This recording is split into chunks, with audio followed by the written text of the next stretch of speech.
going on Shark Tank? No. A lot of people want me to go on Shark Tank, and super easy to get on now. But see, to be honest, so here's my thing with so everyone's like, you should take Sour Strips on Shark Tank, and I have some. I'll kind of talk about it a little bit as we kind of. We're gonna dial. How long have we been going? It's like an hour and 40 minutes. This is a good one. I think it's great, man. I wanted to learn so much. But with Shark Tank, so everyone wants me to go on Shark Tank for whatever reason. But in my mind, I'm like, first of all, like people like Mark Cuban or whatever hates anything bad for you. So I'm like, I don't think he wants any sort of like candy. But in my mind, I'm like, money will not really solve your problem. Solve my problem. It's like I need someone with manufacturing expertise in the candy space, you know? And I don't know if any of these people... Which are only a few of them. Exactly. There's only a few players. Exactly. Go on. And so, but I also, it's interesting because you'll go on sometimes and people who have...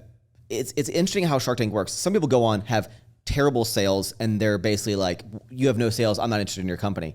But then sometimes you have no sales, oh, I'm super interested because you have low sales.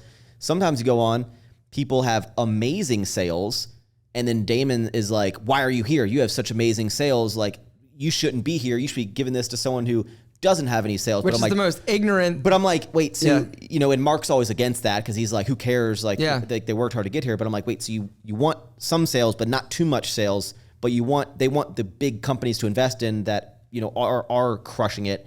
But I walk in and I'm almost like, they'd be like, you know, what's your business? I'd be like, you know, I have Sour Strips. I'm going to do $10 million this year. And in my head, I'm like, they would probably blow them away. Yeah. But I'd also be like, here's the other problem with you going in there with that company, with those sales. It would look funny. Like, first off, you'd be like, I'll sell you, you know, 5% for $1 million, like 5% for, you know, and that already is like a non-starter for them. Like they hate when these big companies, a lot of it is the valuation. Now, the way that they value companies is stupid, right? Kevin O'Leary's always like, you're only worth your EBITDA or something, but I'm and that's, you know, so the value that they do, you know, is crazy. But yeah, you're too successful. That's what I'm thinking. You're too successful, but that said, they always are looking for different kinds of businesses. Well, that's and so you go on, not necessarily for the deal, but for the exposure and just and Mark Cuban doesn't like that. He doesn't like people going for the exposure. What does he call him? He calls him gold digger. Gold digger. Well, like you're only here for like to get the exposure. You're not here for a deal. But let's say it's like if I went on, I'm like the company is like, what would I offer you? Like 10% for 500,000? No.